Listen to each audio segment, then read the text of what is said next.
여러분들은 혹시 길을 걷다가 길을 잃어버리신 경험이 있으신지요? 있으신가요?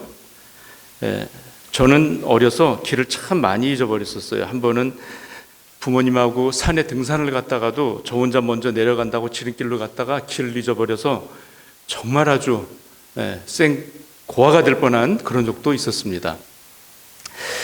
우리가 사용하는 이제 셀폰 덕분에 GPS를 쓰지 않습니까? 그 덕분에 길을 잃어버리는 일이 요즘은 별로 없지요. 그런데 그전에는요, 낯선 길을 걸으면 당황스럽고 어디로 가야 할지 알지 못했을 때 두려움이 밀려오곤 합니다. 그때 우리는 도움을 청하지 않습니까?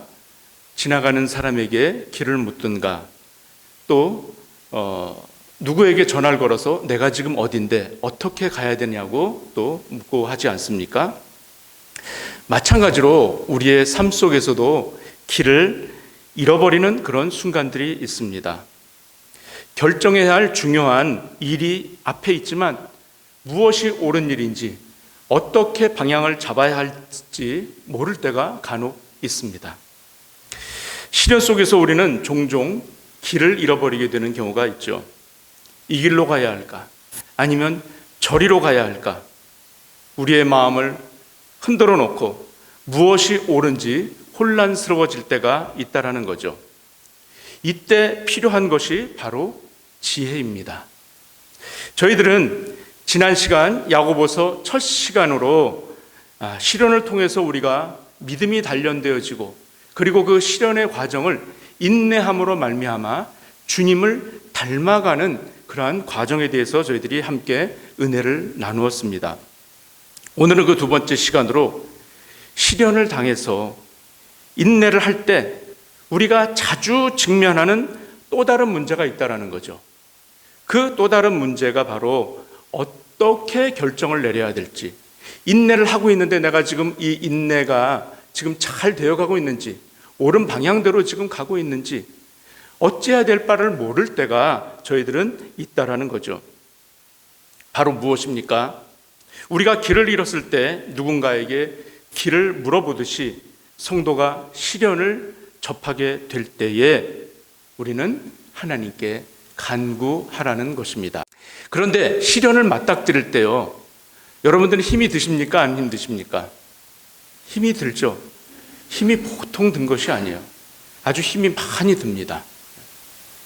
이 힘들 때, 시련을 당할 때는요, 누가 옆에서 조언을 해줘도 그 소리가 하나도 안 들려. 이렇게 좀 하면 좋을 것 같아 해도 전혀 그것이 와닿지가 않는단 말이에요. 내 상태는 지금 너무나 공고하고 너무나 힘이 들어서 어찌해야 될 바를 모르기 때문에 누가 옆에서 얘기를 해도 전혀 그것이 나에게는 도움이 안 되는 때가 많이 있다는 거죠. 이럴 때 성도들은 누구에게 간구하라는 겁니까? 하나님께 간구하라는 것입니다. 자, 오늘 본문에서 간구의 내용은요, 지혜가 되고 그리고 간구하는 자세는 믿음입니다. 그리고 간구의 대상은 누굴까요? 하나님이에요. 자, 지혜가 무엇입니까? 지혜. 여러분들은 지혜가 무엇이라고 생각하세요? 지식이 지혜일까요? 경험이 지혜일까요? 자, 지식이나 경험, 그동안에 많이 축적되어 있었던 내가 가지고 있는 정보를 통해서 이 세상을 살아나갈 때에 잘 슬기롭게 해결하는 것을 저희들은 지혜라고 할 수가 있죠. 그래서 이 지혜는 어떤 정보의 습득이나 지식의 습득의 이상의 것을 얘기를 하죠. 그런데 막상 저희들이 시험을 내가 딱 그 안에 그 속에 들어가면 정말 지혜로웠던 사람들도 그 자신의 지혜를 발휘를 하지를 못해요. 그렇지 않습니까? 정말 많이 배우고 학식이 뛰어나고 지혜로워도 자신이 그 고난 가운데, 시련 가운데 들어가면 지혜는 온데간데 없어요. 자, 성경은 지혜를 가르쳐서 뭐라고 말씀하고 있습니까?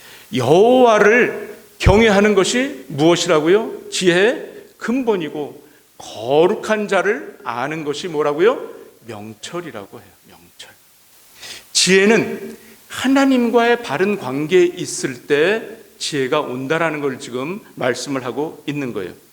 그래서 오늘 본문에서도 뭐라고 합니까? 야고보서 1장 5절에서 다 같이 한번 다시 읽겠습니다. 시작. 너희 중에 누구든지 지혜가 부족하거든 모든 사람에게 후히 주시고 꾸짖지 아니하시는 하나님께 구하라. 그리하면 주시리라. 아멘. 지혜는 하나님께 구할 때에 온다라는 것을 지금 강조를 하고 있어요. 하나님께 구할 때에. 자, 그러면 지혜는 우리가 그러면 대상이 지금 누군가가 분명히 나와 있어요. 누가 대상입니까? 지혜를 구해야 될 대상이 하나님이에요. 하나님. 자, 우리는 말씀을 통해서 지혜를 구해야 될 대상이 하나님인 걸 알아요. 그런데 막상 우리가 시련에 들어가면 누구에게 도움을 요청합니까? 먼저 친한 사람들, 아는 사람들에게 붙잡고 하소연을 하게 되죠. 나 이거 어떻게 하면 좋겠니? 어떻게 하면 좋겠어? 자, 그런데 성경은 지혜의 근본은 하나님이라는 거예요. 여호와 하나님을 경외할 때 지혜가 온다라고 얘기를 하고 있어요. 그리고 지혜가 부족하거든 하나님께 구하래요. 자, 유명한 하나님을 아는 지식이라는 책을 쓴 제임스 패커 이 복음주의 신학자가 있습니다. 이분의 책에서 그는 어떻게 기도를 해야 될까 보다도 누구에게 기도를 해야 되는가 그 대상에 대해서 분명하게 얘기를 하고 있는데요. 이것을 스윗 에이피스라고 이렇게 얘기를 합니다. 하나님은 인격적이시래요. 하나님은 삼위일체 하나님이시라는 거예요. 그리고 하나님은 완전하시고 하나님은 전능하신 분이시고 하나님은 목적을 갖고 계시고 하나님은 약속을 지키시는 분이시고 또 하나님은 아버지시고 하나님은 찬양받으시기에 합당한 분이시라는 겁니다. 그런데요, 저는 여기에 한 가지를 더 추가를 하고 싶습니다. 바로 오늘 본문에 나오는 하나님은 후히 주시는 분이시다 라는 것을 추가를 하고 싶어요. 하나님 후히 주시는 분이다. 후히 주신다라는 단어를 영어 단어에서 찾아보니까 generously, 이 단어는 여러분들이 너무나 다 잘 아시죠. 관대하다, 그리고 아낌없이 후하게 베푼다라는 그런 의미예요. 자, 우리 하나님 후하게 넉넉하게 베푸시는 분이시기 때문에 우리가 하나님 앞에 구해야 되는데 좀 그 의미가 약간 좀 뭔가 부족하다는 느낌이 있어요. 그래서 헬라어 단어를 찾아봤더니요, 이 단어는 좀 달라요. 뜻이 관대하게 아낌없이 후하게라는 뜻이 아니고 나뉘지 않는 한 마음으로 순전함으로 하는 단어가 우리 한글에서는 후이라는 단어로 이렇게 지금 번역이 되었더라고요. 자, 이게 도대체 뭘까? 묵상을 하게 되었어요. 그랬더니 이 단어를 야고보가 쓴 목적이 있더라고요. 자, 8절 한번 보실까요? 8절. 오늘 보면 8절에 보시면요, 두 마음을 품어, 두 마음이라는 단어가 나오고 있어요. 두 마음. 이 8절에 있는 두 마음과 5절에 있는 후히 주시고라는 단어가 서로 대비가 되고 있어요. 바로 후히라는 뜻에는 무엇이 담겨 있다고요? 아까 순전한, 나뉘지 않은, 하나의라는 그러한 의미가 지금 담겨져 있다라는 거죠. 여기 하플루스라는 이 단어에는 이것을 갖다가 이제 후히 주시고라는 말에는 나뉘지 않고 한 마음으로 그렇게 쓴 그 저자의 의도가 지금 담겨 있다라고 보는 것이 타당한 거예요. 그리고 다음에서 어떻게 얘기를 합니까? 후히 주시고 그 다음에 어떤 말이 나오고 있습니까? 꾸짖지 아니하시는. 우리 하나님은 꾸짖는 분이 아니시라는 거예요. 어떤 사람에게요? 자기의 지혜가 부족하다고 느끼고 그것을 구하는 자에게는 꾸짖지 않는데요. 자, 이 꾸짖다라는 뜻을 또 한번 보니까요, 헬라어에 오네이디조라는 이런 단어가 있습니다. 이것이 지금 꾸짖다로 지금 이렇게 번역이 돼서 쓰여 있는데요, 여기 오네이디조에는 모욕하다라는 그런 의미가 담겨 있대요. 이 의미는 어떤 의미냐면 누군가 선물을 주는데 꺼리낌으로, 아까워하면서, 주저함으로, 생색을 내면서 이런 의미가 있다라는 거예요. 오네이디조에는요. 그러니까 생색을 내면서 이렇게 누구한테 주고 이렇게 아까워하는 마음으로 줄 때 받는 사람이 어떤 마음이 들겠어요? 이 사람이 나를 뭘로 하는 거야 도대체? 아예 주지나 말지. 웬 생색은 그렇게 내? 속으로 그럴 거 아닙니까? 그러니까 할 거면 하고 말 거면 말지. 그러니까 자신을 모욕한다라는 그런 생각이 든다라는 거예요. 그런데 우리 하나님은 구하는 자에게 이렇게 모욕을 주시지 않는다라는 것을 지금 나타내고 있는 겁니다. 다음으로 넘어가서 간구하는 자세는 어때야 될까요? 자, 여기 보시니까 꾸짖지 아니하시는 하나님께 구하라. 그리하면 주시리라. 오직 무엇으로요? 믿음으로 구하고, 그 다음에 어떻게 하라고요? 조금도 의심하지 말라. 정말 어려운 얘기입니다. 정말 어려운 얘기예요. 여러분들은 무엇인가를 구할 때, 하나님한테 기도할 때 믿습니다. 믿습니다. 주여 믿습니다. 이렇게 해놓고서는 돌아서서는 하나님 제가 믿으니까 복권 사면 분명히 당첨되게 해주시겠죠? 하나님 우리 가정을 편안케 해주신다고 그랬으니까 하나님 믿습니다. 그런데 집에 들어갔더니 와이프가 밥을 안 해놨어. 배고파 죽겠는데 이게 밥도 안 해놓고 애꿎은 강아지를 갖다가 발로 한번 이렇게 걷어찬다든지. 우리가 기도해놓고서 정말 조금도 의심하지 않기라는 것은 정말 이건 너무나 힘든 일이에요. 자, 그럼 우리 주님께서 겟세마네 동산에서 마지막 기도를 하실 때 아버지요, 이 잔을 제게서 옮겨 주시옵소서. 할만하시거든. 주님은 이제 곧이어서 십자가를 달리셔야 되는 그 고난의 잔을 마셔야 되는 그 순간에 있었을 때 전날 밤에 겟세마네 동산에서 땀이 핏방울이 되도록 기도를 하셨잖아요. 그런데 그 마지막에 뭐라고 기도하십니까? 제 뜻대로 마옵시고 아버지 뜻대로 하옵소서. 자, 이 기도는 그러면 주여 이 잔을 옮겨달라고 기도를 하셨음에도 불구하고 내 뜻대로 마옵시고 아버지 뜻대로 하옵소서는 뭡니까? 한 자락을 주님이 깔고서 기도하신 겁니까? 주님이 믿음이 없으셔가지고 이 잔을 제게서 옮겨주시지 않을 것 같으니까 한 자락을 깔고서 내 뜻대로 마옵시고 아버지 뜻대로 하라고 해달라고 기도를 하신 걸까요? 저희들이 너무나 그 시련이 커서 이거를 감당해야 되지 못할 상황에 들어있을 때에 아버지 좀 제발 좀 도와주세요. 도와주세요. 믿습니다 해놓고서는 그 다음에는 어떻게 해요? 그 다음에는 내가 할 수 있는 방법들을 찾기 시작하잖아요. 나를 도와줄 사람이 없을까? 내가 이거 어떻게 하면 될까? 바로 이러한 마음이 바로 뭐라는 겁니까? 두 마음이라는 거예요. 두 마음. 아버지한테 구해놓고 아버지를 믿는다고 해놓고서 그 다음에는 내가 할 거를 찾는 거예요. 이것이 두 마음이라는 거예요.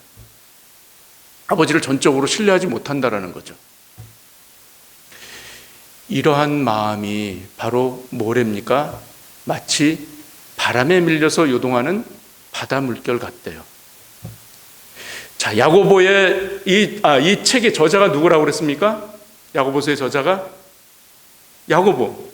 야고보예요. 야고보가 누구라고요? 예수님의 친동생이에요. 혈육이에요. 그런데 이 야고보가 특별한 별명을 하나 가지고 있습니다. 어떤 별명인지 아십니까, 여러분? 네? 누가 얘기하셨어요? 낙타무릎. 사모님, 낙타무릎. 야고보는 낙타무릎이라는 별명을 가지고 있어요. 왜 이 야고보가 낙타무릎이라는 별명을 가지고 있었을까요? 야고보는요, 예수님의 친동생이었어요. 그런데 야고보는 예수님이 살아생전에는 예수님이 메시아라는 걸 믿지를 못했어요. 왜 그럴까요? 아니, 어려서 같이 뛰어놀고 형형하고 그렇게 따라다니고 했는데 그런 사람이 나중에 가가지고 30살이 넘어가지고는 천국이 가까웠느니라 이러면서 회개하라 이러니까 이게 도대체 이 사람이 정신을 못 차리는 거죠. 아니, 좀 비범하고 특별하다는 건 알았을 수 있어요. 그러니까 형이 그리스도라는 것을, 예수라는 것을 인정하기가 다른 사람들보다 힘들었을 거예요. 그래서 예수님이 살아생전에는 그리스도라고 인정을 못했어요. 언제 믿기 시작합니까, 야고보가? 네, 죽고 나서, 예수님이 죽고 나서 부활하신 후에 그때서야 예수님이 그리스도시구나, 하나님의 아들이시구나 하는 것을 이제 야고보가 깨닫게 되었습니다. 자신의 형이 그리스도라는데 나는 못 믿겠는데, 그래서 고민을 하다가 그래서 야고보는 엎드리기 시작한 거예요.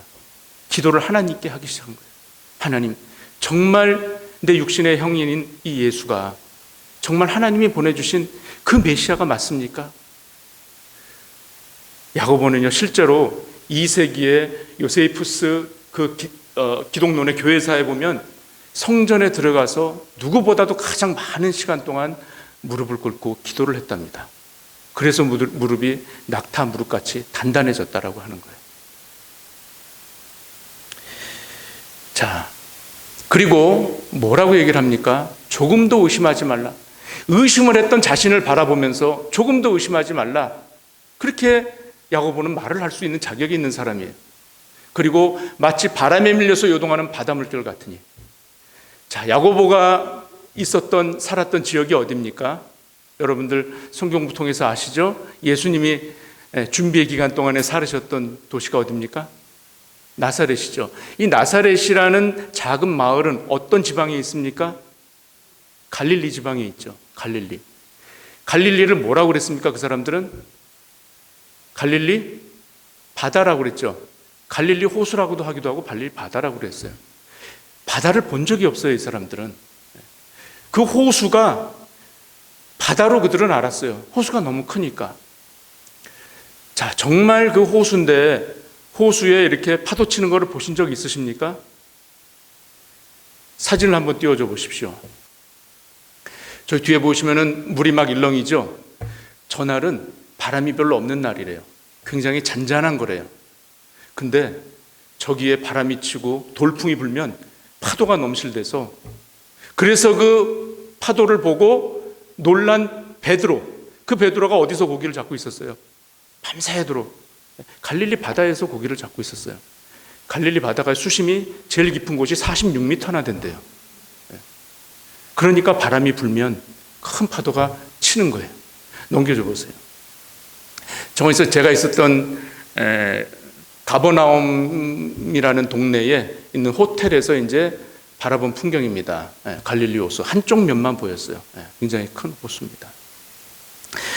자, 됐습니다. 야고보서는 그 갈릴리 바다를 바라보면서 예수님이 그리스도라는 걸 믿지 못하는 자신의 마음을 이 일렁이는 파도가 칠 때 일렁이는 바다 물결에 아마 비유했는지 모르겠어요. 그래서 자기 마음이, 믿지를 못하는 자기 마음이 이 바람이 불 때 요동하는 이 물결 같구나. 그래서 오늘 이런 서신을 쓴 줄도 모르겠어요. 이런 사람은 뭐랍니까? 무엇이든지 죽게 얻기를 생각지 말래요. 예수님께 시련이 왔을 때 간구하고 기도하는데, 기도해 놓고서도 내가 믿지를 못해. 정말 도와주실까? 이 응답이 늦어질 때 우리는 어떻게 합니까? 나중에는 하나님이 정말 계실까? 이렇게 또 의심을 하게 돼요. 나중에는 어떻게 합니까? 하나님이 있기는 어딨어? 나 하나님 안 믿어. 하나님 있으나 없으나 똑같아. 이렇게까지도 우리들은 갈 수도 있다라는 거죠. 바로 야고보가 예수 그리스도를 정말 구주로 바로 옆에 있었어요. 예수를 누구보다도 잘 알아. 지식적으로도 잘 알고 체험적으로도 잘 알아요. 그런데 예수님이 메시아라는 걸 믿지 못했단 말이에요. 그럴 때 그의 마음이 바로 이처럼 구하면서도 얻지 못하는, 마음속은 항상 공허하고 헛헛하고 이랬다라는 것을 지금 얘기를 하고 있는 거예요. 슬픔과 한숨이고 후회와 낙심이고 두려움과 좌절이 여기서 벗어나지 못하고 있는 자신을 발견했다라는 거죠. 야고보는 그래서 도움을 구하기 위해 하나님께 나아갈 때 의심하지 말고 간구해야 된다고 말합니다. 하지만 우리가 절대적인 확신과 절대 흔들리지 않는 평안 속에서 사는 그리스도인들이 과연 얼마나 됩니까? 우리 주변에 너무 많아요. 제가 아는 한 그리스도인들은 때로는 의심과 혼란 속에 사로잡히는 그런 분들도 너무나 많다라는 거죠. 야고보는 이런 사람들에게 두 마음, 즉 이중적인 마음을 품지 말라는 거예요. 이런 마음을 가지고 하나님께 나아가지 말라는 거예요. 하나님께 나아가는데 응답이 늦어진다고 조용히 나만의 다른 방도를 찾지 말라는 겁니다. 그래서 마태복음 6장 22절 24절에 어떤 얘기가 나옵니까? 하나님과 재물을 겸하여 섬길 수 없다, 이런 얘기가 나오잖아요. 그래서 여기서 예수님이 재물의 마음을 빼앗기지 않는 사람에 대해서 눈이 어떻다고 그럽니까? 눈이 성한 자, 눈이 성하다라고 그래요. 이 눈이 성하다라는 의미에는 어떤 의미가 담겨져 있냐면 눈이 건강해서 잘 본다라는 그런 의미 이전에 눈이 둘로 나눠지지 않았다라는 거예요. 그러니까 하나님 바라봤다, 재물 바라봤다, 이렇지 않다라는 겁니다. 오직 시선이 누구에게 초점되어 있다? 하나님께 초점이 되었다. 이것을 눈이 성한 자다라고 주님께서 말씀하고 있는 것입니다. 그리고 또한 저희들이 여기서 빠뜨리지 말고 짚고 넘어갈 것은 믿음으로 구하고 의심하지 말라라는 말씀이 때로는 확신을 가지고 구하기만 하면 무엇이든지 다 주신다라고 그렇게 잘못 우리가 오해하지 말아야 된다라는 겁니다. 저 어떤 사람들은 주시옵소서 주시옵소서 주실 줄 믿습니다 한단 말이에요. 이거는 어떨 때는 내 욕심으로 나의 원하는 대로 구하고서 이것을 마치 어떠한 뚜렷한 확신이 없으면서도 자신에게 최면을 거는 것과 똑같다는 거죠. 최면을 거는 거예요. 최면을. 우리는 내 뜻이 아니라 누구의 뜻? 아버지의 뜻이 어디 있는가를 우리는 찾고 구해야 될 줄로 믿습니다. 자, 말씀을 맺습니다. 시련은 누구에게나 찾아옵니까? 안 옵니까? 찾아옵니다. 우리 성도님이라고 예외가 될 수가 없습니다. 그런데 우리 성도님들은 요한복음 8장 18절에 있는 말씀처럼 현재의 고난은 장차 올 영광과 어떻다고요? 좋게 비교할 수 없도다라는 이 믿음을 가지고 시련을 이겨내는 자들인 줄로 믿습니다. 자, 지혜를 구하십시다. 그리고 의심하지 말고 믿으십시다. 자, 지혜가 부족하거든 이 부족한 것을 느끼는 사람이 바로 복을 받을 수 있는 자. 내가 부족하구나, 내 힘으로는 안 되는구나 라는 이 나의 부정이, 이것을 먼저 깨닫고 가는 자는 복을 받을 자세가 되어 있는 자입니다. 이 험한 세상 내 힘으로 해서 안 된다는 거 우리 많이 겪어봐서 알지 않습니까? 우리 주님께 더 의지하시고 구하시는 저와 여러분들이 다 되셔서 정말 하나님의 뜻을 이루어드리고 우리 주님의 마음을 기쁘게 해드리시는 저와 여러분들이 되시기를 간절히 축원드립니다. 기도하십니다.